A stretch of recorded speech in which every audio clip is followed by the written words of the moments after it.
ಅಡವಿಯಲ್ಲಿ ಮರದ ಮೇಲೆ ಪಕ್ಷಿಗಳ ಮನೆ. ಒಂದು ದಟ್ಟವಾದ ಅಡವಿಯಲ್ಲಿ ಸುಮಾರು ಪಕ್ಷಿಗಳು ಸಂತೋಷವಾಗಿ ಬಾಳ್ತಾ ಇದ್ರು. ಅಲ್ಲಿ ತುನಿಗುಬ್ಬಚ್ಚಿ ಅವಳ ಮಗಳಾದ ಬುಜ್ಜಿಗುಬ್ಬಚ್ಚಿ, ಚೋಟಿಗಿಳಿ ಅವಳ ಮಗನಾದ ಬನ್ನುಗಿಳಿ, ಚಿಚುಕಾಗೆ ಅವಳ ಮಗನಾದ ಚಿನ್ನುಕಾಗೆ, ಹಾಗೇನೆ ಊರಿನ ಮುಖ್ಯಸ್ಥರಾದ ಮಹಿಹದ್ದು, ಕುಹುಬಾತು, ಲೂಸಿ ಪಾರಿವಾಳ ಇವರೆಲ್ಲರೂ ಬಾಳ್ತಾ ಇದ್ರು. ಇವಾಗ ಅಲ್ಲಿ ವಾತಾವರಣ ಸ್ವಲ್ಪ ಸ್ವಲ್ಪ ಬದಲಾಗ್ತಾ ಇತ್ತು. ಪಕ್ಷಿಗಳು ಎಲ್ರೂ ಕೂಡ ಒಂದು ಮರದ ಕೆಳಗಡೆ ಕೂತ್ಕೊಂಡು ಈ ವಾತಾವರಣ ಬದಲಾಗೋದ್ರ ಬಗ್ಗೆನೇ ಮಾತಾಡ್ತಾ ಇದ್ರು. ಅವಾಗ ಟುನಿ ಸ್ವಲ್ಪ ಭಯದಿಂದ, ನೋಡಿದ್ರ ಚೋಟು, ಈ ನೆಲದ ಮೇಲೆ ಜೀವನ ಮಾಡೋದು ತುಂಬಾ ಕಷ್ಟಕರವಾದ ಸಾಧ್ಯ. ನಿನ್ನೆ ರಾತ್ರಿ ನಾನು ನನ್ನ ಮಗಳು ಮನೆಯಲ್ಲಿ ಕೂತ್ಕೊಂಡಿರುವಾಗ ಒಂದು ಹಾವು ನೇರವಾಗಿ ಮನೆಯೊಳಗೇನೆ ಬಂದ್ಬಿಡ್ತು. ಮಳೆ ಕಾಲದಲ್ಲೆಲ್ಲ ಇನ್ನು ಎಷ್ಟೊಂದು ಹುಳಗಳನ್ನೆಲ್ಲ ನಾವು ನೋಡ್ಬೇಕಾಗುತ್ತೋ. ಹೌದು ತುನಿ, ನೀನು ಹೇಳೋದೆಲ್ಲ ಕೂಡ ನಿಜಾನೇ. ಈ ನೆಲದ ಮೇಲೆ ಮನೆ ಕಟ್ಕೊಂಡಿರೋದ್ರಿಂದ ಮೊನ್ನೆ ರಾತ್ರಿ ಮಳೆ ಬಂದಾಗ ಅಂಗಡಿ ಒಳಗೆಲ್ಲ ನೀರ್ ಬಂದ್ಬಿಡ್ತು. ನನ್ನ ಬನ್ನು ಕೂಡ ಚಳಿಯಲ್ಲಿ ಹೇಗೆ ನಡುಗ್ತಾ ಇದ್ದ ಗೊತ್ತಾ? ಚಿಚುಕಾಗೆ ತುಂಬಾ ಕೋಪದಿಂದ, ಅಯ್ಯೋ ಹೌದು, ಈ ಚಳಿಗೆ ನನ್ನ ರೆಕ್ಕೆಗಳೆಲ್ಲ ನೆಂದೋಗ್ತಾ ಇದೆ. ನನ್ ಮಗನಿಗೆ ಕೂಡ ಈ ನೆಲದ ಮೇಲೆ ತುಂಬಾನೇ ಶೀತ ಆಗ್ತಾ ಇದೆ. ಹೀಗೇನೆ ಇದ್ರೆ ನಮ್ ಜೀವನ ಹಾಳಾದ ಬಸ್ ಸ್ಟ್ಯಾಂಡ್ ಆಗ್ಬಿಡುತ್ತೆ.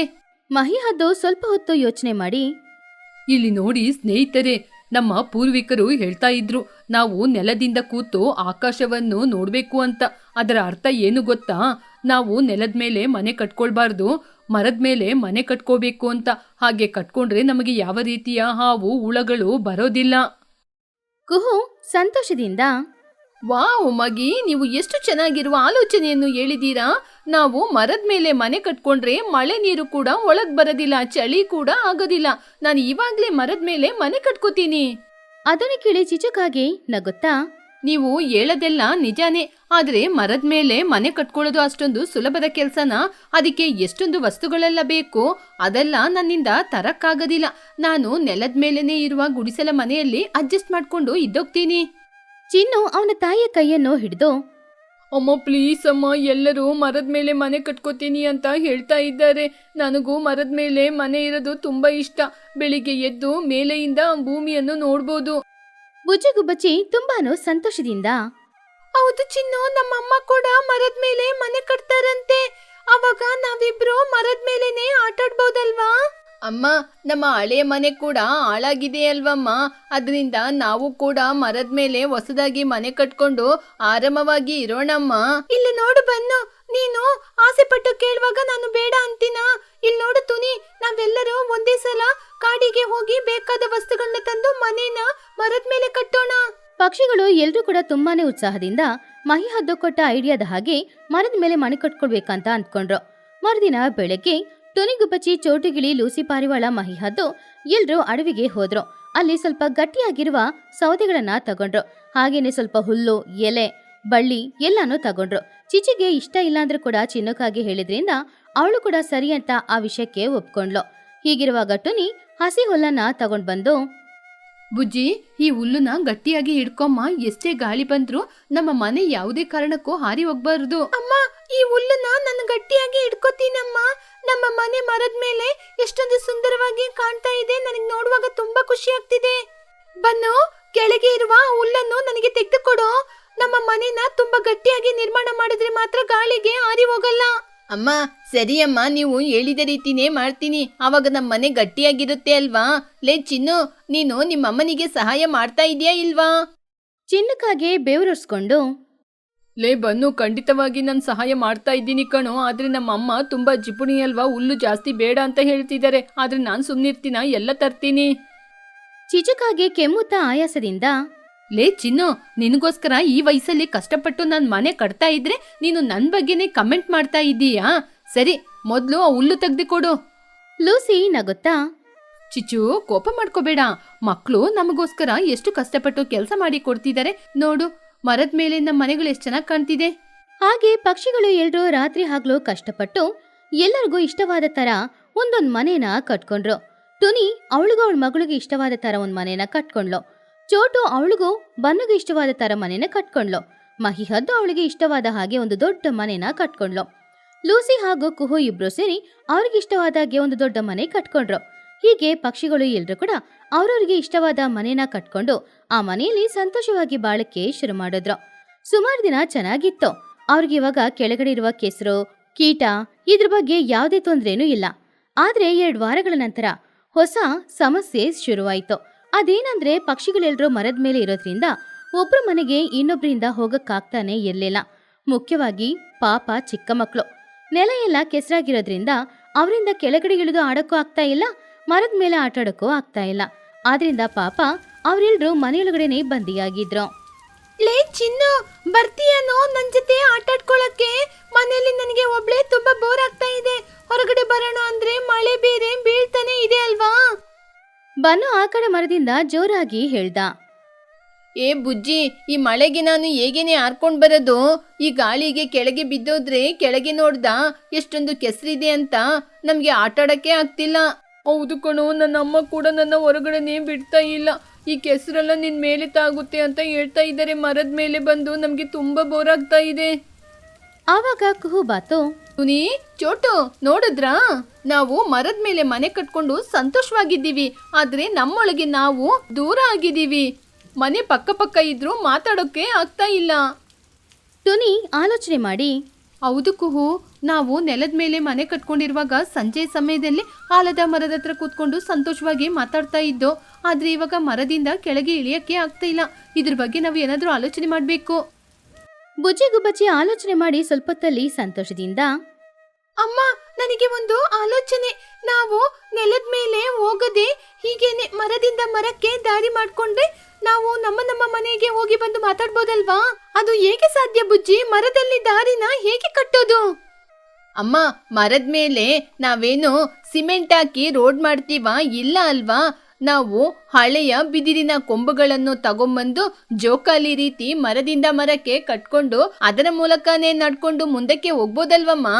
ಮಹಿಹದ್ದು ತುಂಬಾನು ಆಶ್ಚರ್ಯದಿಂದ, ಅಬ್ಬಾ, ಮಕ್ಕಳು ಎಷ್ಟೊಂದು ಅದ್ಭುತವಾದ ಐಡಿಯಾನ ಹೇಳಿದ್ರು. ಮಕ್ಕಳು ಹೇಳುವ ರೀತಿ ನಾವು ಬಿದಿರಿನ ಕೊಂಬೆಗಳನ್ನು ತಗೊಂಬಂದು ಮರದಿಂದ ಮರಕ್ಕೆ ಕಟ್ಟಿ ಅದರ ಮೂಲಕ ದಾರಿಯನ್ನು ನಿರ್ಮಾಣ ಮಾಡಿ ಅದರ ಮೂಲಕನೇ ನಾವು ನಡ್ಕೊಂಡು ಹೋಗಿ ಬರ್ಬೋದಲ್ವಾ? ಚಿಚ್ಚು ತಲೆ ಮೇಲೆ ಕೈ ಇಟ್ಕೊಂಡು, ಅಯ್ಯಯ್ಯೋ, ಹಾಗಾದ್ರೆ ಪುನಃ ಬಿದಿರಿನ ಕೊಂಬೆಗಳನ್ನು ತಗೊಂಬರ್ಬೇಕಾ? ನನ್ನಿಂದ ಆಗಲ್ಲಪ್ಪ, ಇದನ್ನೆಲ್ಲ ಒತ್ತು ಮೈಯೆಲ್ಲ ನೋವಾಗ್ತಿದೆ. ಅಮ್ಮ, ನೀನು ಹಿಂಗೆಲ್ಲ ಮಾತಾಡ್ಬೇಡಮ್ಮ. ನಾವು ಮರದಿಂದ ಮರಕ್ಕೆ ದಾರಿ ಮಾಡ್ಕೊಂಡ್ರೆ ತುನಿ ಚಿಕ್ಕಮ್ಮನ ಮನೆಗೆ, ಚೋಟು ಚಿಕ್ಕಮ್ಮನ ಮನೆಗೆ ಹೋಗಿ ನೀವು ಮೊಸರೆಲ್ಲ ಕುಡಿದು ಬರ್ಬೋದಲ್ವಾ? ಅದನ್ನು ಕೇಳಿ ಚಿಚುಕಾಗೆ ಸಂತೋಷದಿಂದ, ಹಾಗೇನಾ? ಹಾಗಾದ್ರೆ ತುನಿ ಮನೆಗೆ ಹೋಗಿ ನಾನು ಮಜ್ಜಿಗೆ ಕುಡಿಬೋದಾ? ಹಾಗಾದ್ರೆ ಸರಿ, ಮರದ ಮೇಲೆ ದಾರಿನ ಕಟ್ಕೊಂಡ್ರೆ ಚೋಟುವಿನ ಅಂಗಡಿಗೂ ಹೋಗ್ಬೋದು. ಟುನಿ ನಗುತ್ತಾ, ಸರಿ ಚಿಚ್ಚು, ನಿನ್ನ ಆಳಾದ ಯೋಚನೆ ಮಾತ್ರ ಬೊಂಬಟ್ಟಾಗಿದೆ. ಸರಿ, ಆದ್ರೂ ಪರವಾಗಿಲ್ಲ. ನಾಳೆಯಿಂದನೇ ನಾವು ಬಿದಿರಿನ ಕೊಂಬೆಗಳನ್ನು ತಗೊಂಬಂದು ಹುಲ್ಲೆಲ್ಲ ತಗೊಂಬಂದು ದಾರಿನ ನಿರ್ಮಾಣ ಮಾಡೋಣ. ಹಾಗೆ ಮರುದಿನ ಬೆಳಗ್ಗೆ ಪಕ್ಷಿಗಳು ಎಲ್ರೂ ಕೂಡ ಪುನಃ ತುಂಬಾನು ಉತ್ಸಾಹದಿಂದ ಕೆಲಸ ಮಾಡಕ್ಕೆ ಶುರು ಮಾಡಿದ್ರು. ಮಹಿಹದ್ದು ಅಲ್ಲಿಂದ ಅಡವಿಗೆ ಹೋಗಿ ತುಂಬಾನು ಸ್ಟ್ರಾಂಗ್ ಆಗಿರುವ ಬಿದಿರಿನ ಕೊಂಬೆಗಳನ್ನ ಕಟ್ ಮಾಡಿ ತಗೊಂಡ್ ಬಂದ್ಲು. ಲೂಸಿ ಹಾಗೂ ಕುಹು ಇಬ್ರು ಹೋಗಿ ತುಂಬಾ ಸ್ಟ್ರಾಂಗ್ ಆಗಿರುವ ಬಳ್ಳಿಗಳನ್ನ ಕಿತ್ಕೊಂಡು ಬಂದ್ರು. ಹಾಗೆ ಒಂದ್ ಮರದಿಂದ ಇನ್ನೊಂದ್ ಮರಕ್ಕೆ ಮಧ್ಯದಲ್ಲಿರುವ ಗ್ಯಾಪ್ಗೆ ಅವರು ಆ ಬಿದಿರಿನ ಕಟ್ಟಿಗೆಗಳನ್ನ ಇಟ್ಟು ಆ ಬಳ್ಳಿಗಳಿಂದ ಟೈಟ್ ಆಗಿ ಕಟ್ಟಿದ್ರು. ಹಾಗೆ ಒಂದು ಮರದ ಸೇತುವೆನ ಕಟ್ಟಿದ್ರು. ಅದು ನೋಡಕ್ಕೆ ಅಂದವಾಗಿ ಹಾಗೇನೆ ತುಂಬಾ ಸ್ಟ್ರಾಂಗ್ ಆಗಿ ಕೂಡ ಇತ್ತು. ಚೋಟು ಹಗ್ಗನ ಎಳೆದು ನೋಡಿ ಚೆಕ್ ಮಾಡಿ, ತುನಿ, ಈ ಗಂಟು ಸರಿಯಾಗಿ ಬಿದ್ದಿದ್ಯಾ ಅಂತ ನೋಡು. ಮಕ್ಕಳು ಬೇರೆ ಇದ್ರ ಮೇಲೆ ನಡ್ಕೊಂಡು ಆಟ ಆಡ್ತಾರೆ ಅಲ್ವಾ? ಚೋಟು, ಇದು ತುಂಬಾ ಸ್ಟ್ರಾಂಗ್ ಆಗಿದೆ, ಏನು ತೊಂದರೆ ಇಲ್ಲ. ಬುಜ್ಜಿ, ಬನ್ನು, ನೀವು ಆ ಹಗ್ಗನ ಈ ಕಡೆ ಎಳ್ಕೊಂಬನ್ನಿ. ಅಮ್ಮ, ಇಲ್ಲಿ ನೋಡಿ, ನಾನು ಬನ್ನು ಸೇರಿ ತುಂಬಾ ಬಿದಿರಿನ ಕೊಂಬೆಗಳನ್ನು ತಂದಿದ್ದೀವಿ. ಇದ್ರ ಮೂಲಕ ದಾರಿನ ತುಂಬಾ ಸ್ಟ್ರಾಂಗ್ ಆಗಿ ತುಂಬಾ ಚೆನ್ನಾಗಿ ಕಟ್ಟಿ ಅಮ್ಮ. ಬನ್ನು ನಗುತ್ತಾ ಸೇತುವೆಯ ಮೇಲೆ ನಡ್ಕೊಂಡು, ಹೌದು ಬುಜ್ಜಿ, ಇಲ್ಲಿ ನೋಡು, ಇದ್ರ ಮೇಲೆ ನಡ್ಕೊಂಡು ಎಷ್ಟು ಸ್ಪೀಡ್ ಆಗಿ ನಾನು ನಿನ್ ಮನೆಗೆ ಬರ್ತಾ ಇದ್ದೀನಿ. ಇವಾಗ ಕೆಳಗೆ ಮಣ್ಣಿನಲ್ಲಿ ನಡಿಬೇಕಾದ ಅವಶ್ಯಕತೆ ಇಲ್ಲ. ಚಿನ್ನು ಕೂಡ ಸೇತುವೆಯ ಮಧ್ಯದಲ್ಲಿ ನಿಂತ್ಕೊಂಡು, ಹೌದು ಬನ್ನು, ನನಗೂ ಕೂಡ ನಿನ್ ಮನೆಗೆ ಬರ್ಲಿಕ್ಕೆ ತುಂಬಾ ಸಮಯ ಏನು ಬೇಕಾಗಿಲ್ಲ. ಇದ್ರ ಮೇಲೆ ನಡೆಯುವಾಗ ಗಾಳಿಯಲ್ಲಿ ತೇಲುವ ರೀತಿ ಇದೆ. ಚಿಚು ಮೆಲ್ಲೆ ಹೆದರ್ಕೊಂಡು ನಡ್ಕೊಂಡು ಬಂದ್ಲು. ಅಯ್ಯಯ್ಯೋ, ಸ್ವಲ್ಪ ಜಾರದ್ರೇನು ಕೆಳಗೆ ಬಿದ್ದೋಗ್ಬಿಡ್ತೀನಿ. ಏ ಚೋಟು, ನಿನ್ನ ಅಂಗಡಿಯಲ್ಲಿ ತಂದಂತಹ ಬಾಳೆಹಣ್ಣು ಇದೆಯಾ? ಬಾಳೆಹಣ್ಣಿಗೋಸ್ಕರ ನಾನು ಈ ದಾರಿಯಲ್ಲಿ ಬರ್ತೀನಿ. ಅದಕ್ಕೆ ಚೋಟು, ಬಾ ಚಿಚ್ಚು ಬಾ, ನಿನಗೋಸ್ಕರ ನಾನು ಸ್ಪೆಷಲ್ ಆದ ಬಾಳೆಹಣ್ಣ ತಂದಿಟ್ಟಿದ್ದೀನಿ. ಮೊದ್ಲು ಹಗ್ಗವನ್ನು ಈ ಕಡೆ ಕೊಡು. ಹಾಗೆ ಪಕ್ಷಿಗಳು ಎಲ್ರೂ ಕೂಡ ಒಂದ್ ವಾರ ಇಡೀ ಕಷ್ಟಪಟ್ಟು ಎಲ್ಲರ ಮನೆಯ ಮಧ್ಯೆಗೂ ಒಂದು ಸೇತುವೆನ ಕಟ್ಟಿದ್ರು. ಟುನಿಯ ಮನೆಯಿಂದ ಚೋಟಿಗಿಳಿಯ ಮನೆಗೆ ಒಂದು ಸೇತುವೆ ಇತ್ತು. ಅಲ್ಲಿಂದ ಚಿಚು ಮನೆಗೆ ಆಮೇಲೆ ಮಹಿ ಲೂಸಿಯ ಮನೆಗೆ. ಹೀಗೆ ಪಕ್ಷಿಗಳು ಎಲ್ರೂ ಕೂಡ ಎಲ್ಲರ ಮನೆ ಹತ್ರನೂ ಸೇತುವೆ ಕಟ್ಟಿ ಆ ಕಡೆ ಈ ಕಡೆ ಸಂತೋಷವಾಗಿ ನಡೆದಾಡ್ತಾ ಇದ್ರು. ಇವಾಗ ಯಾರ ಮನೆಗೆ ಯಾರು ಬೇಕಾದ್ರೂ ಹೋಗ್ಬೋದು, ಎಲ್ಲರೂ ಒಟ್ಟಿಗೆ ಕೂತ್ಕೊಂಡು ಮಾತಾಡ್ಬೋದು, ಸಂತೋಷವಾಗಿ ಊಟನೂ ಮಾಡ್ಬೋದು. ಹೀಗಿರುವಾಗ ಕೆಲವು ದಿನಗಳ ನಂತರ ಅಡವಿಯಲ್ಲಿ ವಾತಾವರಣ ಬದಲಾಗಕ್ಕೆ ಶುರುವಾಯಿತು. ಗುಡುಗು ಮಿಂಚು ಶಬ್ದ, ಜೋರಾಗಿ ಬೀಸ್ತಾ ಇರುವ ಬಿರುಗಾಳಿಯ ಜೊತೆ ಸ್ವಲ್ಪನೂ ಗ್ಯಾಪೇ ಇಲ್ಲದೆ ಮಳೆ ಬೇರೆ ಬರ್ತಾ ಇತ್ತು. ಆ ದಿನ ರಾತ್ರಿ ಸಮಯ ಅಡವಿ ನೋಡಕ್ಕೆ ತುಂಬಾ ಭಯಂಕರವಾಗಿತ್ತು. ಆ ಗಾಳಿಗೆ ಅಲ್ಲಿದ್ದ ಮರಗಳು ಎಲ್ಲ ಕೂಡ ಅಲ್ಲಾಡ್ತಾ ಇತ್ತು. ಮರಗಳು ಅಲ್ಲಾಡೋದು, ಗುಡುಗು ಮಿಂಚು ಶಬ್ದ, ಜೋರಾಗಿ ಬರ್ತಾ ಇರುವ ಮಳೆ, ಇದೆಲ್ಲವನ್ನು ನೋಡಿ ಬುಜ್ಜಿ ತುಂಬಾನು ಹೆದರ್ತಾ ಇದ್ಲು. ಅಮ್ಮ, ನನಗೆ ತುಂಬಾನೇ ಭಯ ಆಗ್ತಾ ಇದೆ. ಮರ ಗಾಳಿಯಲ್ಲಿ ಅಲ್ಲಾಡ್ತಾ ಇರುವಾಗ ನಮ್ಮ ಮನೆ ಕೆಳಗೆ ಬಿದ್ದೋಗಲ್ಲ ತಾನೆ? ನನಗೆ ಯಾಕೋ ತುಂಬಾ ಭಯ ಆಗ್ತಿದೆ ಅಮ್ಮ. ಟುನಿ ತನ್ನ ಮಗಳನ್ನ ಗಟ್ಟಿಯಾಗಿ ತಬ್ಕೊಂಡು, ಬುಜ್ಜಿ, ಭಯಪಡ್ಬೇಡಮ್ಮ. ನಾವು ನಮ್ಮ ಮನೇನ ಮರದ ಮೇಲೆ ತುಂಬಾ ಸ್ಟ್ರಾಂಗ್ ಆಗಿ ಕಟ್ಟಿದೀವಿ. ಅದು ಮಾತ್ರ ಅಲ್ಲ, ಒಂದಕ್ಕೊಂದು ಚೆನ್ನಾಗಿ ಗಂಟು ಹಾಕಿದೀವಿ. ಅದರಿಂದ ಯಾವುದೇ ಕಾರಣಕ್ಕೂ ನಮ್ಮ ಮನೆ ಕೆಳಗಡೆ ಬೀಳದಿಲ್ಲ. ಇನ್ನೊಂದ್ ಕಡೆ ಚಿಚುಕಾಗಿಯ ಮನೆಯಲ್ಲಿ ಪರಿಸ್ಥಿತಿ ತುಂಬಾನು ಮೋಸವಾಗಿತ್ತು. ಚಿಚುಕಾಗಿ ಅವಳ ಜಿಪಣತನದಿಂದ ಸ್ವಲ್ಪ ಕೂಡ ಸ್ಟ್ರಾಂಗ್ ಆಗಿ ಇಲ್ಲದೆ ಇರುವ ಕೊಂಬೆಯ ಮೇಲೆ ಮನೆನ ಕಟ್ಕೊಂಡಿದ್ಲು. ಇವಾಗ ಬೀಸ್ತಾ ಇರುವ ಗಾಳಿಗೆ, ಹೊಡಿತಾ ಇರುವ ಮಳೆಗೆ ಅವಳು ಮನೆ ಕಟ್ಕೊಂಡಿದ್ದ ಆ ಕೊಂಬೆ ಮೆಲ್ಲೆ ಬಿರ್ಕು ಬಿಡ್ತಾ ಇತ್ತು. ಟಪ್ಪಂತ ಶಬ್ದ ಕೇಳಿದಾಗ ಚಿನ್ನು ತುಂಬಾನು ಹೆದರ್ದ. ಅಮ್ಮ, ನನಗೆ ತುಂಬಾನೇ ಭಯ ಆಗ್ತಾ ಇದೆ. ನೀವು ಮನೆನ ಚೆನ್ನಾಗಿ ಕಟ್ಟಿಲ್ಲ, ಗಾಳಿಗೆ ಬೀಳುವ ರೀತಿ ಇದೆ, ನಂಗೆ ಭಯ ಆಗ್ತಿದೆ ಅಮ್ಮ. ಚಿಚುಕಾಗಿ ತುಂಬಾನು ಹೆದರ್ಕೊಂಡು, ಅಯ್ಯಯ್ಯೋ, ಯಾರಾದ್ರೂ ಇದ್ದೀರಾ?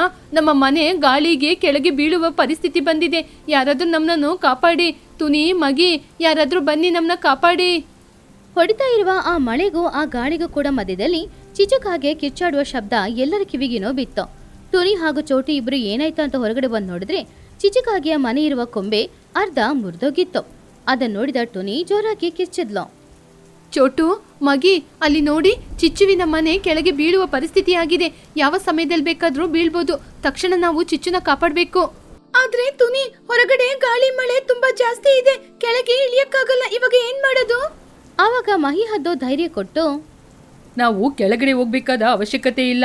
ನಾವು ತೂಗು ಸೇತುವೆ ಮಾಡಿದೀವಲ್ವಾ, ಅದ್ರಲ್ಲೇ ನಡ್ಕೊಂಡು ಹೋಗ್ಬೋದು. ತುನಿ, ಚೋಟು, ಎಲ್ಲರೂ ಬನ್ನಿ. ಟುನಿಗುಬ್ಬಚ್ಚಿ, ಚೋಟಿಗಿಳಿ, ಮಹಿ ಹದ್ದು 3 ಜನ ಆ ಗಾಳಿ ಮಳೆಗೂ ಸ್ವಲ್ಪ ಕೂಡ ಹೆದರದೆ ಅವ್ರ ಪ್ರಾಣನ ಒತ್ತೆ ಇಟ್ಟು ಚಿಚುಕಾಗೆ ಹಾಗೂ ಚಿನ್ನನ ಕಾಪಾಡೋದಕ್ಕೋಸ್ಕರ ಸೇತುವೆಯ ಮೇಲೆ ನಡ್ಕೊಂಡು ಹೋದ್ರು. ಸೇತುವೆಯ ತುದಿಯಲ್ಲಿ ನಿಂತ್ಕೊಂಡು ಅವರು ಚಿಚುನ ಜೋರಾಗಿ ಕರೆದ್ರು. ಚಿಚ್ಚು, ಚಿಚ್ಚು, ಅಳ್ಬೇಡ, ಹೊರಗಡೆ ಬಾ. ಚಿನ್ನುನ ಕೈಯಲ್ಲಿ ಎತ್ಕೊಂಡ್ ಬಾ. ಈ ತೂಗು ಸೇತುವೆಯಲ್ಲೇ ನಡ್ಕೊಂಡು ಹೋಗೋಣ, ಬೇಗ ಬಾ. ಚಿಚುಕಾಗೆ ತುಂಬಾನು ಹೆದರ್ಕೊಂಡು ಚಿನ್ನು ಕೈಯನ್ನ ಹಿಡ್ಕೊಂಡು, ತುನಿ, ನನ್ನನ್ನು ಕ್ಷಮಿಸಿ. ನನ್ನ ಜಿಪುಣತನದಿಂದನೇ ನಾನು ಕಡಿಮೆ ಬಿದಿರನ್ನು ಉಪಯೋಗ ಮಾಡಿ ಮನೆ ಕಟ್ಟಿದೆ. ಅದರಿಂದ ಇವಾಗ ನಮಗೆ ಅಪಾಯ ಆಗಿದೆ. ಮಹಿ ಚಿನ್ನುನ ಎತ್ಕೊಂಡು, ಚಿಚ್ಚು, ಇವಾಗ ಮಾತಾಡಕ್ಕೆ ಸಮಯ ಇಲ್ಲ. ಬೇಗ ಚಿನ್ನುವನ್ನು ಎತ್ಕೊಂಡು ತುನಿ ಮನೆಗೆ ಹೋಗು. ಹಾಗೆ ಎಲ್ರೂ ಸೇರಿ ಚಿಚ್ಚು ಹಾಗೂ ಚಿನ್ನುನ ಜೋಪಾನವಾಗಿ ಆ ಸೇತುವೆಯ ಮೂಲಕ ಟುನಿಗುಬ್ಬಚ್ಚಿಯ ಮನೆಗೆ ಕರ್ಕೊಂಡು ಬಂದ್ರು. ಅವ್ರಿಗೆ ಕುಡಿಯಕ್ಕೆ ಸ್ವಲ್ಪ ನೀರನ್ನು ಕೊಟ್ರು. ಅವ್ರು ಈ ಕಡೆ ಬಂದ್ರೋ ಇಲ್ವೋ, ಆ ಕಡೆ ಚಿಚುಕಾಗಿಯ ಮನೆ ಇದ್ದ ಆ ಕೊಂಬೆ ಹಾಗೇನೆ ಮುರಿದು ಬಿದ್ದೋಯ್ತು. ಆವಾಗ ಅವ್ರ ಮನೇನೂ ಕೆಳಗಡೆ ಬಿದ್ದೋಯ್ತು. ಅದನ್ನ ನೋಡಿ ಚಿಚು ಹಾಗೂ ಚಿನ್ನು ತುಂಬಾ ಹೆದರಿದ್ರು. ಥ್ಯಾಂಕ್ ಯು ತುನಿ ಅತ್ತೆ, ಥ್ಯಾಂಕ್ ಯು ಚೋಟು ಅತ್ತೆ. ಇವತ್ತು ಮಾತ್ರ ನೀವು ಬರದಿದ್ರೆ ನಾವು ಸತ್ತೋಗ್ತಾ ಇದ್ದೋ. ಈ ಮನೆ ಬಿದ್ದೋಗಿ ನಾವು ಸಾಯ್ತಾ ಇದ್ದೋ. ಟುನಿ ಚಿನ್ನುನ ನೋಡಿ, ಇಲ್ಲಿ ನೋಡಪ್ಪ ಚಿನ್ನು ಮಗನೇ, ನೀನು ಅಳ್ಬೇಡ. ಮನೆ ಹೋದ್ರೆ ಪರವಾಗಿಲ್ಲ, ನಾವೆಲ್ಲ ಇದ್ದೀವಲ್ವಾ. ಇವಾಗ ನಿಮ್ಗೆ ಏನೂ ಆಗಿಲ್ಲ. ನಾವೆಲ್ಲರೂ ಸೇರಿ ಒಂದು ಒಳ್ಳೆ ಮನೆ ಕಟ್ಟೋಣ. ಇವಾಗ ಈ ನೀರು ಕುಡೀರಿ ಮೊದಲು. ಚಿಚುಕಾಗೆ ಜೋರಾಗಿ ಅಳುತ್ತಾ ಎಲ್ಲರ ಕೈಯನ್ನ ಹಿಡ್ಕೊಂಡು, ತುನಿ, ನಾನು ಯಾವಾಗಲೂ ನನ್ನ ಜಿಪುಣತನದಿಂದ ನಿಮ್ಮಿಂದ ಯಾವಾಗಲೂ ದೂರ ಇರ್ತಾ ಇದ್ದೆ. ಆದರೆ ಇವತ್ತು ನಾವು ಕಷ್ಟದಲ್ಲಿರುವಾಗ ನೀವು ಈ ತೂಗು ಸೇತುವೆ ಮೇಲೆ ಬಂದು ನಮ್ಮನ್ನು ಕಾಪಾಡಿದ್ದೀರಾ. ನೀವು ಮಾತ್ರ ಇಲ್ಲದಿದ್ರೆ ಇವತ್ತು ನಾನು ನನ್ನ ಮಗು ತೀರ್ಕೊಬಿಡ್ತಾ ಇದ್ದೋ. ಚೋಟು ನಗುತ್ತಾ ಚಿಚುವಿನ ಬೆನ್ನಿನ ಮೇಲೆ ಕೈ ಹಾಕಿ, ಚಿಚ್ಚು, ನಾವೆಲ್ಲರೂ ಒಂದೇ ಜಾಗದಲ್ಲಿ ಜೀವನ ಮಾಡ್ತಾ ಇದ್ದೀವಿ. ಕಷ್ಟ ಬಂದಾಗ ಒಬ್ರಿಗೊಬ್ರು ಸಹಾಯ ಮಾಡ್ಕೊಳ್ಳೋದಿದ್ದರೆ ನಾವು ಎಂತ ಪಕ್ಷಿಗಳು ಹೇಳು? ನಾವು ಇವತ್ತು ಹತ್ರದಲ್ಲಿ ಇದ್ದಿದ್ರೆ ತಾನೇ ನಿನ್ನೆ ಇವತ್ತು ಕಾಪಾಡ್ದು. ಚಿಚ್ಚು ಅತ್ತೆ, ನಾವು ನಡಿಲಿಕ್ಕೆ ಒಂದು ತೂಗು ಸೇತುವೆಯನ್ನು ಕಟ್ಟಿದ್ದ ಅಲ್ವಾ? ಆ ತೂಗು ಸೇತುವೆನೇ ಇವತ್ತು ನಮ್ಮನ್ನ ಕಾಪಾಡಿರೋದು. ಹೌದು ತುನಿ, ಈ ತೂಗು ಸೇತುವೆ ಮಾತ್ರ ಇಲ್ಲದಿದ್ರೆ ಇವತ್ತು ನಾವೆಲ್ಲರೂ ಈ ರೀತಿ ನಿಂತ್ಕೊಂಡು ಮಾತಾಡ್ತಾ ಇರ್ಲಿಲ್ಲ. ಇನ್ ಮುಂದೆ ನಾವೆಲ್ಲರೂ ಒಗ್ಗಟ್ಟಿನಿಂದ ಒಂದೇ ಮನೆಯಲ್ಲಿರ್ಬೇಕು. ಹಾಗೆ ಮೆಲ್ಲೆ ಮೆಲ್ಲೆ ಮರುದಿನ ಬೆಳಗಾಯ್ತು. ಇವಾಗ ಮಳೆಯೆಲ್ಲಾನು ನಿಂತು ಹೋಗಿ ಆಕಾಶ ತುಂಬಾನು ಪ್ರಶಾಂತವಾಗಿತ್ತು. ಆವಾಗ ಪಕ್ಷಿಗಳು ಎಲ್ರೂ ಕೂಡ ಮೆಲ್ಲೆ ಮೆಲ್ಲೆ ಅವ್ರ ಮನೇನ ಬಿಟ್ಟು ಹೊರಗಡೆ ಬರಕ್ಕೆ ಶುರುವಾದ್ರು. ಎಲ್ಲ ಪಕ್ಷಿಗಳು ಹೊರಗಡೆ ಬರುವಾಗ ಚಿಚು ಕೂಡ ಅವಳ ಭಯ ಎಲ್ಲಾನು ಬಿಟ್ಬಿಟ್ಟು ಅವಳನು ಹೊರಗಡೆ ಬಂದು ನಿಂತ್ಕೊಂಡಿದ್ಲು. ನೋಡ್ದ ಚಿಚ್ಚು, ಪ್ರಕೃತಿ ಎಷ್ಟೊಂದು ಅಂದವಾಗಿದೆ. ಕಷ್ಟ ಬರುತ್ತೆ ಹೋಗುತ್ತೆ, ಆದ್ರೆ ಯಾವತ್ತೂ ನಾವು ಒಗ್ಗಟ್ಟಿನಿಂದ ಇರ್ಬೇಕು. ತುನಿ, ಇವಾಗ ನನಗೆ ಬುದ್ಧಿ ಬಂತು. ಇನ್ಮುಂದೆ ಯಾವಾಗ್ಲೂ ಕೂಡ ನಾನು ಜಿಪಣತನದಿಂದ ಜೀವನ ಮಾಡೋದಿಲ್ಲ. ಇನ್ಮುಂದೆ ನಾವು ಎಲ್ಲರೂ ಸೇರಿ ನನಗೋಸ್ಕರ ಅಂದವಾದ ಮನೆಯನ್ನು ಕಟ್ಟಿ ನಾವು ಎಲ್ಲರೂ ಸಂತೋಷವಾಗಿ ಜೀವನ ಮಾಡೋಣ. ಲೇ ಬನ್ನು, ನಮ್ಮಮ್ಮ ಬದ್ಲಾದ್ರು ಕಣೋ. ಹಾಗಾದ್ರೆ ಇನ್ಮುಂದೆ ನಮ್ಮಮ್ಮ ನನಗೆ ಒಳ್ಳೆ ಊಟನೇ ಹಾಕ್ತಾರೆ. ಹೌದು ಮಕ್ಕಳೇ, ನಾವು ಮರದ ಮೇಲೆ ಮನೆ ಕಟ್ಟಿರೋದ್ರಿಂದ ಅದು ಹೊಸ ಪರಿಸರವನ್ನೇ ಸೃಷ್ಟಿ ಮಾಡುತ್ತೆ. ಅದ್ರಲ್ಲೂ ನಾವು ಕಟ್ಟಿದಂತ ತೂಗು ಸೇತುವೆ ನಮಗೆ ಸಹಾಯ ಮಾಡಿದೆ. ಕುಹು, ನಾವು ಮರದ ಮೇಲೆ ಮನೆ ಕಟ್ಟಿರೋದನ್ನ ನೋಡಿ ಅಕ್ಕಪಕ್ಕದ ಊರಿನ ಪಕ್ಷಿಗಳು ಕೂಡ ನಮ್ನ ನೋಡಿ ಹೊಟ್ಟೆ ಕಿಚ್ಚು ಪಡ್ತಾ ಇವೆ. ಹೌದು, ಸರಿ. ಇವಾಗ ಚಿಚ್ಚು ಮನೆ ಬಿದ್ದೋಯ್ತಲ್ವಾ, ನಾವು ಎಲ್ಲರೂ ಸೇರಿ ಚಿಚ್ಚುವಿಗೆ ಸಹಾಯ ಮಾಡಿ ಒಳ್ಳೆ ಮನೆನ ಕಟ್ಟಿಕೊಡೋಣ. ಏನ್ ಹೇಳ್ತೀರಾ ಗೆಳೆಯರೇ? ಪಕ್ಷಿಗಳು ಎಲ್ರೂ ಸಂತೋಷದಿಂದ ನಗಾಡ್ತಾ ಇದ್ರು. ಸರಿ ಮಗಿಯವ್ರೆ, ನಾವು ಚಿಚ್ಚುವಿಗೆ ಎಲ್ಲರೂ ಸೇರಿ ಮನೆ ಕಟ್ಟಿಕೊಡೋಣ. ಆವಾಗ ಬುಜ್ಜಿ ಸಂತೋಷದಿಂದ, ಮರದ ಮೇಲಿರುವ ನಮ್ಮ ಮನೆ ಯಾವಾಗಲೂ ಸೂಪರ್. ಹಾಗೆ ಪಕ್ಷಿಗಳು ಎಲ್ರೂ ಕೂಡ ಆ ಮರದ ಮೇಲೆ ಇರುವ ಮನೆಗಳಲ್ಲಿ ತುಂಬಾನು ಸಂತೋಷವಾಗಿ ಬಾಳ್ತಾ ಇದ್ರು. ಒಬ್ರಿಗೊಬ್ರು ಸಹಾಯ ಮಾಡ್ಕೊಂಡು, ಒಬ್ರಿಗೆ ಕಷ್ಟ ಬಂದ್ರೆ ಇನ್ನೊಬ್ರು ಧೈರ್ಯ ಕೊಟ್ಕೊಂಡು ನಾವಿದ್ದೀವಿ ಅಂತ ಹೇಳಿ ಎಲ್ರನ್ನ ಸಂತೋಷವಾಗಿ ನೋಡ್ಕೊಳ್ತಾ ಇದ್ರು. ಚಿಚುಕಾಗೆ ಇವಾಗ ತುಂಬಾನು ಬದ್ಲಾಗಿದ್ಲು. ಅವಳ ಜಿಪಣತನನ ಬಿಟ್ಬಿಟ್ಲು, ಅವಳ ಸೋಮಾರಿತನನ ಬಿಟ್ಬಿಟ್ಲು. ಯಾವುದ್ರಲ್ಲೂ ನಿರ್ಲಕ್ಷ್ಯ ತೋರ್ಸೋದೇ ಇಲ್ಲ. ಯಾವಾಗ್ಲೂ ಗಮನ ಇಟ್ಟು ಚೆನ್ನಾಗಿ ಮನೇನ ಕಟ್ಕೊಂಡು ಎಲ್ಲರ ಜೊತೆ ತುಂಬಾ ಸಂತೋಷವಾಗಿ ಅವಳು ಬಾಳ್ತಾ ಇದ್ಲು. ಪಕ್ಷಿಗಳ ಊರಿನಲ್ಲಿ ಇವಾಗ ಬಿಸಿಲು ಪೀಕಲ್ಲಿತ್ತು. ಭೂಮಿಗಳು ಎಲ್ಲ ಕೂಡ ಬಿರುಕು ಬಿಟ್ಟೋಗಿತ್ತು. ಮರದಲ್ಲಿರುವ ಎಲೆಗಳು ಎಲ್ಲ ಕೂಡ ಒಣಗೋಗಿ ಉದುರೋಗಿತ್ತು. ಪಕ್ಷಿಗಳು ಎಲ್ರೂ ಕೂಡ ಆಕಾಶನ ನೋಡಿ, ದೇವ್ರೇ ದಯವಿಟ್ಟು ಒಂದೇ ಒಂದ್ಸಲ ಮಳೆನ ಸುರ್ಸಪ್ಪ ಅಂತ ಬೇಡ್ಕೊಳ್ತಾ ಇದ್ರು. ಹೀಗಿರುವಾಗ ಒಂದಿನ ಟುನಿಯ ಮನೆ ಮುಂದ್ಗಡೆ ಕೂತ್ಕೊಂಡು ಲೂಸಿ ಪಾರಿವಾಳ, ಚೋಟು ಎಲ್ರೂ ಈ ರೀತಿ ಮಾತಾಡ್ತಾ ಇದ್ರು. ಟುನಿ, ಈ ಬಿಸಿಲು ನನ್ನಿಂದ ತಡ್ಕೊಳಕ್ ಆಗ್ತಾನೆ ಇಲ್ಲ. ಒಂದಿನಕ್ಕೆ 4 ಸಲ ಸ್ನಾನ ಮಾಡಿದ್ರು ಕೂಡ ಬೇವ್ತಾನೆ ಇದೆ. ಇಲ್ಲಿಂದ ಬೇರೆಲ್ಲಗಾದ್ರೂ ಹೋಗ್ಬಿಡ್ಬೇಕು ಅಂತ ನನಗೆ ಅನಿಸ್ತಾ ಇದೆ. ನನ್ನ ಪರಿಸ್ಥಿತಿ ಕೂಡ ಅದೇ ರೀತಿ ಇದೆ ಚೋಟು. ಏನ್ ಮಾಡೋದು, ಒಂದಿನಕ್ಕೆ 4 ಸಲ ಅಲ್ಲ 5 ಸಲ ಸ್ನಾನ ಮಾಡಿದ್ರು ಸಾಕಾಗ್ತಾ ಇಲ್ಲ. ನಾನು ನನ್ನ ಬಿಸ್ನೆಸ್ ಕೂಡ ಸರಿಯಾಗಿ ಮಾಡೋಕ್ಕಾಗ್ತಿಲ್ಲ. ಬಿಸಿಲಿಗೆ ಅಂಗಡಿಲಿರುವ ಕೇಕ್ಗಳು ಎಲ್ಲಾನು ಹಾಳಾಗ್ತಾ ಇದೆ. ಹೀಗೇನೆ ಹೋದ್ರೆ ನನ್ನ ಬ್ಯಾಕ್ರಿನ ನಾನು ಇಳಿದು ಮುಚ್ಚಬೇಕಾಗುತ್ತೆ. ನಾನು ಮಳೆ ಮಾತ್ರ ಇನ್ನೂ ಸ್ವಲ್ಪ ದಿನದಲ್ಲಿ ಬಂದಿಲ್ಲ. ಈ ಊರನ್ನೇ ಖಾಲಿ ಮಾಡಿ ಎಲ್ಲಾದ್ರೂ ಹೋಗೋಣ ಅಂತ ಅನ್ಕೊಂಡಿದ್ದೀನಿ. ನಿನ್ ಪರಿಸ್ಥಿತಿನ ಹಾಗೆ ಅಂದ್ರೆ ಮಕ್ಳ ಪರಿಸ್ಥಿತಿ ಬಗ್ಗೆ ಯೋಚನೆ ಮಾಡಿ ನೋಡು. ಬನ್ನಿಗೆ ಬಿಸಿಲು ಅಂದ್ರೇನೆ ಆಗಲ್ಲ. ಅವನು ಪಾಪ ದಿನ ಇಡೀ ಬಿಸಿಲಲ್ಲಿ ಎಷ್ಟು ಕಷ್ಟಪಡ್ತಾ ಇದ್ದೇನೆ ಗೊತ್ತಾ. ನೀವೇನಿ ಬಗ್ಗೆ ಮಾತಾಡ್ತಿದ್ರೆ ನನ್ನ ಕೊಳನ ನೋಡಿದ್ರೆ ನಂಗೆ ಎಷ್ಟು ಬೇಜಾರಾಗುತ್ತೆ ಗೊತ್ತಾ. ಆ ಕೊಳದಲ್ಲಿ ಸ್ವಲ್ಪ ನೀರಿಲ್ಲ, ಎಲ್ಲ ಬಿರುಕು ಬಿಟ್ಟು ಹೋಗಿದೆ. ಹಾಗಿರುವಾಗ ನಾನು ಯಾವ ನೀರಲ್ಲಿ ಹೋಗಿ ಈಜು ಹೊಡಿಯೋದು? ಹಾಗಂತ ಪಕ್ಷಿಗಳವ್ರ ಕಷ್ಟದ ಬಗ್ಗೆ ಮಾತಾಡ್ತಾ ಇದ್ದಾಗ ಆವಾಗ್ಲೇ ಆ ಬಿಸಿಲಲ್ಲಿ ಚಿನ್ನುಕಾಗೆ ಹಾಗೂ ಬುಜ್ಜಿಗುಬ್ಬಚ್ಚಿ ಇಬ್ರು ಅಲ್ಲಿಗೆ ನಡ್ಕೊಂಡು ಬಂದ್ರು. ಅಮ್ಮ, ನನಗೆ ಯಾಕೋ ನಮ್ಮ ಊರಲ್ಲಿ ಮಳೆ ಬರುತ್ತೆ ಅನ್ನೋದ್ರಲ್ಲಿ ನಂಬಿಕೆನೇ ಇಲ್ಲ. ನೀನೊಂದು ಮಾಡ್ತೀಯಾ? ಸ್ವಲ್ಪ ಸಮೋಸೆಗೆ ಎಲ್ಲಾನು ರೆಡಿ ಮಾಡಿ ನನಗೆ ಕೊಡು. ನಾನು ಹಸಿಯಾಗಿನೇ ತಿಂದ್ಬಿಡ್ತೀನಿ. ನನ್ನ ಮೈಯೊಳಗಡೆ ಅಷ್ಟು ಹೀಟ್ ಇದೆ. ಒಳಗಡೆ ಹೋಗಿ ಆ ಸಮೋಸ ಬೆಂದೋಗುತ್ತೆ. ಆವಾಗ ಗ್ಯಾಸ್ ಖರ್ಚು ಕೂಡ ಏನೂ ಇಲ್ಲ. ಮಳೆ ಅಂತೂ ಇವಾಗ ಬರಲ್ಲಮ್ಮ. ಹಾಗೆ ಹೇಳ್ಬೇಡ ಕಣೋ. ಮಳೆ ಬರುತ್ತೆ ಅಂತ ನಿನ್ನೆ ರಾತ್ರಿ ನಾನು ನ್ಯೂಸ್ ನೋಡ್ತಾ ಇದ್ದಾಗ ಹೇಳಿದ್ರು. ಗಾಳಿ ತಣ್ಣಗೆ ಬೀಸುತ್ತೆ ಅಂತೆ, ತಕ್ಷಣ ಮಳೆನೂ ಬರುತ್ತೆ ಅಂತೆ ಆ ನ್ಯೂಸಲ್ಲಿ ಹೇಳಿದ್ರು ಕಣೋ. ಹಾಗೆ ಅವರೆಲ್ಲರೂ ಮಾತಾಡ್ತಾ ಇದ್ದಾಗ ಇದ್ದಕ್ಕಿದ್ದಂತೆ ವಾತಾವರಣ ಬದಲಾಯಿತು. ಬೀಸ್ತಾ ಇದ್ದ ಗಾಳಿ ತುಂಬಾ ತಣ್ಣಗೆ ಬೀಸ್ತಾ ಇತ್ತು. ಹಾಗೇನೆ ಆಕಾಶದಲ್ಲಿದ್ದ ಬಿಳಿ ಮೋಡಗಳು ಎಲ್ಲ ಕೂಡ ಇವಾಗ ಕಪ್ಪಾಗಿ ಬದಲಾಯಿತು.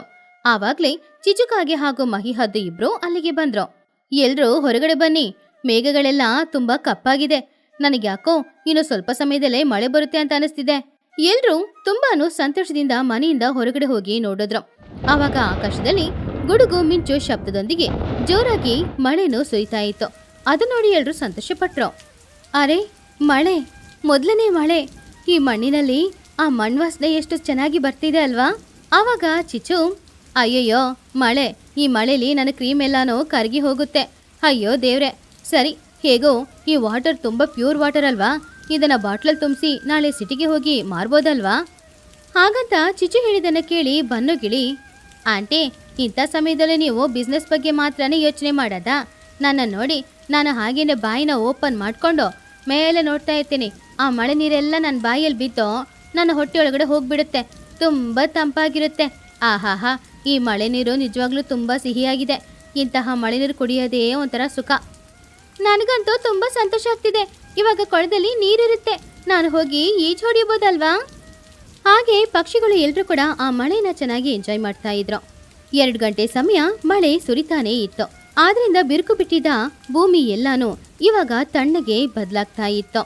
ಪಕ್ಷಿಗಳು ಎಲ್ರೂ ಕೂಡ ಮಳೆ ಬಿಟ್ಟ ಮೇಲೆ ತಂಪಾದ ಆ ವಾತಾವರಣಕ್ಕೆ ಚೆನ್ನಾಗಿ ಮಲ್ಗಿ ನಿದ್ರೆ ಮಾಡಿದ್ರು. ಹಾಗೆ ಆ ದಿನಾನು ಕಳೀತು. ಮರುದಿನ ಬೆಳಗಾಯ್ತು. ಯಾವಾಗ್ಲೂ ತರ ಆಕಾಶದಲ್ಲಿ ಸೂರ್ಯನೂ ಬಂದ. ಆದ್ರೆ ಈ ಸಲ ವಾತಾವರಣ ತುಂಬಾ ವಿಚಿತ್ರವಾಗಿತ್ತು. ಬಿಸ್ಲೇನಿಲ್ಲ, ಆದ್ರೆ ಜೊತೆಗೆ ಗಾಳಿನೂ ಇಲ್ಲ.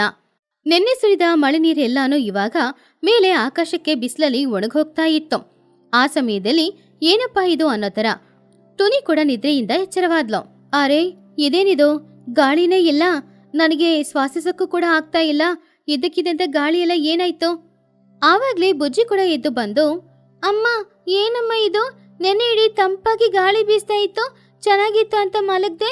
ಆದ್ರೆ ಬೆಳಿಗ್ಗೆ ನೋಡಿದ್ರೆ ಗಾಳಿನೇ ಇಲ್ಲ, ತುಂಬಾ ಸೆಕೆ ಆಗ್ತಾ ಇದೆ. ಮೈಯೆಲ್ಲ ಇಲ್ಲಿ ನೋಡಮ್ಮ, ಬೆವ್ತು ಬೆವ್ತು ನಾನು ಎಷ್ಟು ಒದ್ದೆಯಾಗಿದ್ದೀನಿ ಅಂತ. ಸಡನ್ ಆಗಿ ಯಾಕಮ್ಮ ಹೀಗಾಯ್ತು? ನೆನ್ನೆ ತರ ಇವತ್ ಕೂಡ ಮಳೆ ಬರಲ್ವಾ ಅಮ್ಮ? ಆವಾಗ್ಲೇ ಚೋಟಿಗಿಳಿ ಹಾಗೂ ಬನ್ನುಗಿಳಿ ಇಬ್ರು ಕೂಡ ತುನಿಗುಬ್ಬಚ್ಚಿಯ ಮನೆಗೆ ಬಂದ್ರು. ಅವರು ಕೂಡ ಆ ಸೆಕೆ ತಡ್ಕೊಳಕ್ಕಾಗದೆ ಕೈಯಲ್ಲಿ ಒಂದು ಬೀಸಣಿಗೆ ಇಟ್ಕೊಂಡು ಗಾಳಿ ಬೀಸ್ಕೊಂಡೇ ಬರ್ತಾ ಇದ್ರು. ಆಂಟಿ, ಏನಂಟಿ ಇದು? ಮಳೆ ಬಂದ್ರೆ ಕ್ಲೈಮೇಟ್ ತಂಪಾಗಿ ಬದಲಾಗುತ್ತೆ ಅಂತ ಹೇಳಿ ನನ್ನನ್ನ ಮೋಸ ಮಾಡಿದ್ರಾ? ಬಿಸ್ಲೇ ಪರವಾಗಿತ್ತಿಲ್ಲ, ನೆನ್ನೆ ಮಳೆ ಹೊಡೆದು ಕೂಡ ಪರವಾಗಿತ್ತಿಲ್ಲ. ಆದ್ರೆ ಇವಾಗೇನೋ ಇಡ್ಲಿ ಪಾತ್ರೆಯಲ್ಲಿಟ್ಟು ನನ್ನನ್ನ ಬೇಯಿಸೋ ತರ ಇದೆ, ಬೆವರ್ತಾ ಇದೆ. ನನಗೆ ತುಂಬಾ ಕಷ್ಟ ಆಗ್ತಾ ಇದೆ ಆಂಟಿ. ಹೌದು ಟುನಿ, ಗಾಳಿಗೆ ಏನಾಯ್ತು? ಆ ಮರದಲ್ಲಿ ನೋಡು, ಆ ಮರದಲ್ಲಿರೋ ಒಂದು ಎಲೆ ಕೂಡ ಅಲ್ಲಾಡ್ತಾನೆ ಇಲ್ಲ. ಅಯ್ಯೋ, ಬಿಸಿಲಲ್ಲಿ ಕಷ್ಟಪಟ್ಟವರಿಗೆ ಮಳೆ ಬಂದು ಸಂತೋಷ ಕೊಡುತ್ತೆ ಅಂತ ನೋಡಿದ್ರೆ ಹೀಗಾಗ್ಬಿಡ್ತು. ಆವಾಗ್ಲೇ ಲೂಸಿ ಪಾರಿವಾಳ ಕುಹುಬಾತು ಎಲ್ರೂ ಕೂಡ ಟುನಿಗುಬ್ಬಚ್ಚಿಯ ಮನೆಗೆ ಬಂದ್ರು. ಅಯ್ಯೋ, ನನ್ನ ಅಂಗಡಿಯಲ್ಲಿದ್ದ ಸೋಪುಗಳು ಎಲ್ಲಾನು ಈ ಸೆಕೆಗೆ ಕರಗಿ ಹೋಗ್ತಾ ಇದೆ. ಯಾರು ಕೂಡ ಏನು ಬಂದು ತಗೊಂಡು ಹೋಗ್ತಾನೆ ಇಲ್ಲ. ಅದರಲ್ಲೂ ಶಾಪ್ ಒಳಗಡೆ ಕೂತ್ಕೊಂಡಿರುವಾಗ ನನಗೆ ತುಂಬಾನೇ ಬೆವರ್ತಾ ಇದೆ. ನನ್ನಿಂದ ಕೂರಕ್ಕಾಗ್ತಾನೇ ಇಲ್ಲ, ತುಂಬಾನೇ ಬಿಸಿ ಬಿಸಿ ಆಗಿದೆ. ಹೌದಾ ಆಂಟಿ, ನನ್ನ ಹೊಟ್ಟೆ ಒಳಗಡೆ ಕೂಡ ಅದೇ ರೀತಿ ಇದೆ. ಯಾರೋ ಹೊಟ್ಟೆ ಒಳಗಡೆಯಿಂದ ವಿಸಿಲ್ ಸೌಂಡು ಮಾಡೋ ಥರನೇ ಇದೆ. ಕುಕ್ಕರ್ ಒಳಗಡೆ ಕೂತ್ಕೊಂಡು ಬೇಯ್ತಾ ಇರೋ ಥರನೇ ಇದೆ. ಯಾಕೆ ಈ ರೀತಿ ಇದೆಯೋ ಅರ್ಥ ಆಗ್ತಾ ಇಲ್ಲ. ಈ ಮಳೆನೂ ಬೇಡ, ಈ ಗಾಳಿ ಇಲ್ಲದೆ ಹೋಗೋದು ಬೇಡ, ಆ ಬಿಸಿಲಿದ್ರೆ ಪರವಾಗಿಲ್ಲ. ಅಯ್ಯೋ ಪಾಪ, ನನ್ನ ಮಗ ನೆನ್ನೆ ತನಕ ಕಷ್ಟಪಡ್ತಾ ಇದ್ದ, ಇವಾಗ್ಲಾದ್ರೂ ಸಂತೋಷವಾಗಿರ್ತಾನೆ ಅಂತ ನೋಡಿದ್ರೆ ಪುನಃ ಕಷ್ಟ ಬಂತು. ಕೊಳದಲ್ಲಿ ನೀರು ತುಂಬಿತು ಅಂತ ತುಂಬಾ ಸಂತೋಷಪಟ್ಟೆ. ನಿನ್ನೆ ಇಡೀ ಹೋಗಿ ಕೊಳದಲ್ಲಿ ಈಜೊಡಿತಾ ಇದ್ದೆ.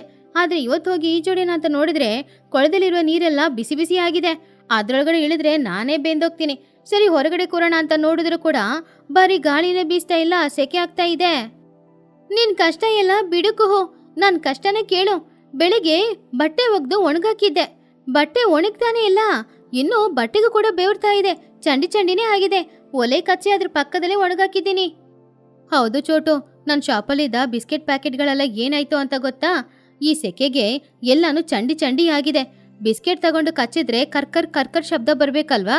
ಆದ್ರೆ ಇಲ್ಲಿ ಆ ಬಿಸ್ಕೆಟ್ ಕಚ್ಚೋ ಥರನೇ ಆಗ್ತಾ ಇಲ್ಲ ಗೊತ್ತಾ? ಹೌದು ಆಂಟಿ, ಬೆಳಿಗ್ಗೆನೆ ಬಂದು ನಿಮ್ಮ ಅಂಗಡಿಯಲ್ಲಿ ಒಂದು ರಸ್ಕ್ ಪ್ಯಾಕೆಟ್ ತಗೊಂಡೆ. ಮನೆಗೆ ತಗೊಂಡು ಬಂದು ಅದನ್ನ ತಿನ್ನೋಣ ಅಂತ ತೆಗೆದು ಬಾಯಲ್ಲಿಟ್ರೆ ಕರಕರಕಲ್ಲ, ಹಲ್ಲಲ್ಲಿ ಅಂಟ್ಕೊಳ್ತು. ಅಷ್ಟು ಸಾಫ್ಟ್ ಆಗಿತ್ತು. ಆದ್ರೂ ಹಸುವಾಯ್ತಾ, ಅದಕ್ಕೆ ಹಾಗೇನೆ ಅದನ್ನ ತಿಂದ್ಬಿಟ್ಟೆ. ಅಯ್ಯೋ, ಯಾವಾಗ್ಲೂ ಊಟದ ಬಗ್ಗೆನೇ ಯೋಚನೆ ಮಾಡ್ತಿರ್ತೀಯೇನೋ? ನನ್ನ ಕಷ್ಟನ ಕೇಳಿ.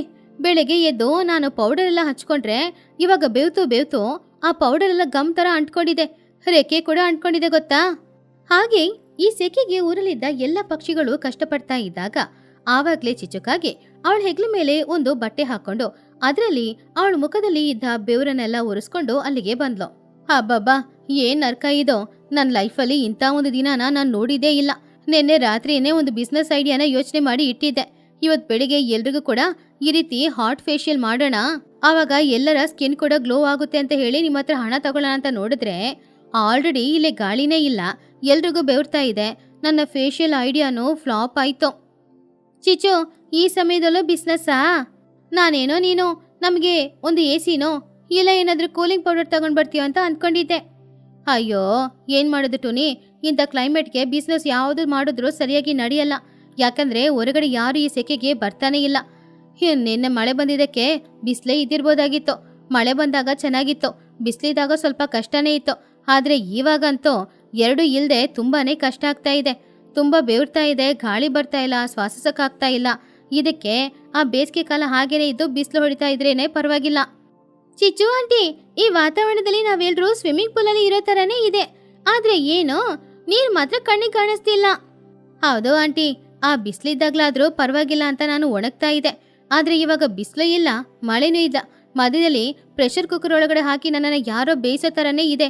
ನನಗೆ ತುಂಬ ಸೆಕೆ ಆಗ್ತಾ ಇದೆ. ಏನು ಮಾಡೋದು ಅಂತ ನನಗೆ ಅರ್ಥನೇ ಆಗ್ತಾ ಇಲ್ಲ. ಆವಾಗಲೇ ಮಹಿಹದ್ದು ಕೆಳಗಡೆ ಇಳಿದು ಬಂತು. ಮಕ್ಕಳೇ, ಯಾರು ಹೆದರ್ಬೇಡಿ. ಮೊದಲ ಸಲ ಮಳೆ ಬಂದ್ಮೇಲೆ ಇದೇ ರೀತಿನೇ ನಡೆಯೋದು. ಹಾಗಂತ ಮಹಿಹದ್ದು ಹೇಳಿದಾಗ ಎಲ್ಲರೂ ಕೇಳ್ತಾ ಇದ್ರು. ಹಾ ಹೌದು, ಬಿಸಿಲು ಜಾಸ್ತಿ ಇತ್ತಲ್ವಾ, ಆ ಬಿಸಿಲಿಗೆ ಭೂಮಿ ಎಲ್ಲ ಒಣಗೋಗಿತ್ತು. ನಿನ್ನೆ ಮಳೆ ಬಂದಿದ್ದಕ್ಕೆ ಭೂಮಿಯೊಳಗಡೆ ನೀರು ಹೋದಾಗ ಭೂಮಿಯಲ್ಲಿರುವ ಉಷ್ಣ ಎಲ್ಲಾನು ಹೊರಗಡೆ ಬರ್ತಾ ಇದೆ. ಅದಕ್ಕೆ ಗಾಳಿನೂ ಇಲ್ಲ, ನಿಮ್ಗೆಲ್ರಿಗೂ ಸೆಕೆ ಆಗ್ತಾ ಇರೋದು. ಅಂದ್ರೆ ಈ ಸೆಕೆ ನಮ್ಮನ್ ಬಿಟ್ಟು ಹೋಗೋದೇ ಇಲ್ವಾ ಅಜ್ಜಿ? ಮಳೆ ಯಾಕೆ ಬಂತೋ? ಮಳೆ ಬೇಡ ಅಂತ ಹೇಳಿ ಪುನಃ ಬಿಸಿಲು ಬಂದ್ರೂ ಪರವಾಗಿಲ್ಲ, ಆದ್ರೆ ಈ ರೀತಿ ಕೂತ್ಕೊಂಡಿರಕ್ಕಾಗಲ್ಲ. ಅಜ್ಜಿ, ಈ ಸೆಕೆ ಯಾವಾಗ ನಮ್ಮನ್ ಬಿಟ್ಟು ಹೋಗುತ್ತೆ ಅಜ್ಜಿ? ಇನ್ನೊಂದು 2-3 ಸಲ ಒಳ್ಳೆ ಮಳೆ ಹೊಡೆದ್ರೆ ಸಾಕು. ಆವಾಗ ಭೂಮಿಯೊಳಗಡೆ ನೀರು ಹೋಗಿ ತುಂಬ ತಂಪಾಗಿ ಬದಲಾಗುತ್ತೆ. ನಮಗೆ ತುಂಬ ತಂಪಾದ ವಾತಾವರಣನೂ ಇರುತ್ತೆ. ಅಂದ್ರೆ ಇನ್ನು 2-3 ದಿನಕ್ಕೆ ಇದೇ ರೀತಿ ಇರುತ್ತಾ? ಅಯ್ಯೋ, ಈ ರೀತಿ ಇದ್ರೆ ನಾವು ಇದರಲ್ಲಿ ಬೇವ್ತು ನಾಳೆ ಸತ್ತೋದ್ರೂ ಸತ್ತೋಗ್ತೀವಿ. ಹೌದು ಚೋಟು, ನಾನು ದೇವ್ರಿಗೆ ಒಂದು ಲೆಟರ್ ಹಾಕ್ಲಾ? ಈ ಮಳೆ ಏನು ನಮ್ಗೆ ಬೇಕಾಗಿಲ್ಲ, ಹಳೆ ಬಿಸಿಲೇ ನಮಗೆ ಕೊಟ್ಬಿಡಿ ಅಂತ ಹೇಳಲಾ? ನಾನು ಕೂಡ ಈ ಸೆಕೆ ಎಲ್ಲ ಕಡಿಮೆ ಆಗೋ ತನಕ ನನ್ನ ಅಂಗಡಿಲಿರುವ ಫ್ರಿಜ್ಜಲ್ಲಿ ಹೋಗಿ ಕೂತ್ಕೊಳ್ಳೋಣ ಅಂತ ಇದ್ದೀನಿ. ಫ್ರಿಜ್ಜಲ್ಲಿ ಕೂತ್ಕೊಂಡಿದ್ರೆ ಟೊಮೆಟೊ ಥರ ನಾನು ಕೂಡ ಫ್ರೆಶ್ ಆಗಿರ್ತೀನಿ. ನನ್ನ ಹತ್ರ ಒಂದು ಐಡಿಯಾ ಇದೆ. ನಾವು ದೇವ್ರ ಹತ್ರ ಬಿಸಿಲು ಬೇಡ ಮಳೆ ಬೇಕು ಅಂತ ಕೇಳಿದ್ವಿ ಅಲ್ವಾ? ಇವಾಗ ಮಳೆ ಕೊಟ್ಟ, ಆದರೆ ಗಾಳಿ ಇಲ್ಲ. ನಾನು ಆಕಾಶದಲ್ಲಿ ಒಂದು ಸೀಲಿಂಗ್ ಫ್ಯಾನನ್ನ ಇಟ್ಟು ಸ್ವಲ್ಪ ಗಾಳಿ ಕೊಡಪ್ಪ ಅಂತ ಕೇಳ್ಕೊಳ್ಳ? ಬನ್ನು, ಅವರು ದೇವ್ರು ಕಣೋ, ನಿನ್ನ ಮನೆ ಕೆಲ್ಸದವ್ರಾ? ಮಳೆ ಬೇಕು ಅಂದಾಗ ಮಳೆ ಕೊಡಕ್ಕೆ, ಬಿಸಿಲು ಬೇಕು ಅಂದಾಗ ಬಿಸಿಲು ಕೊಡಕ್ಕೆ. ಇದು ವಾತಾವರಣ ಬದಲಾವಣೆ ಅಷ್ಟೇ. ಇದನ್ನ ನಾವು ಹೇಗಾದ್ರೂ ಅಡ್ಜಸ್ಟ್ ಮಾಡ್ಕೊಳ್ಬೇಕು ಅಷ್ಟೇ ಕಣೋ. ಬನ್ನು ಕೊಟ್ಟ ಐಡಿಯಾ, ಬುಜ್ಜಿ ಹೇಳಿದ ಮಾತು ಎರಡಕ್ಕೂ ಅಂತ ಸೆಕೆಯಲ್ಲೂ ಕೂಡ ಪಕ್ಷಿಗಳು ಎಲ್ರೂ ಕೂಡ ಜೋರಾಗಿ ನಗಾಡ್ತಾ ಇದ್ರು. ಹಾಗೆ 2-3 ದಿನ ಅದೇ ಸೆಕೆಯಲ್ಲಿ ಸ್ವಲ್ಪ ಕಷ್ಟಪಟ್ಟು ಎಲ್ರೂ ಬಾಳ್ತಾ ಇದ್ರು. ಆದ್ರೆ 3ನೇ ದಿನ ಆ ಊರಿನಲ್ಲಿ ಪುನಃ ಮಳೆ ಬರಕ್ಕೆ ಶುರುವಾಯಿತು. 2-3 ದಿನ ಕಂಟಿನ್ಯೂಸ್ ಆಗಿ ಮಳೆ ಬಂದಿದ್ರಿಂದ ಇವಾಗ ಭೂಮಿ ಆಕಾಶ ಎಲ್ಲನೂ ತಂಪಾಗಿ ಬದಲಾಗಿ ಎಲ್ರಿಗೂ ಒಂದು ತಂಪಾದ ಕ್ಲೈಮೇಟ್ ಇತ್ತು. ತಂಪಾದ ಗಾಳಿನೂ ಬೀಸ್ತಾ ಇತ್ತು. ಪಕ್ಷಿಗಳು ಎಲ್ರೂ ಇವಾಗ ಸೆಕೆ ಇಲ್ಲದೆ ತುಂಬಾ ಸಂತೋಷವಾಗಿದ್ರು.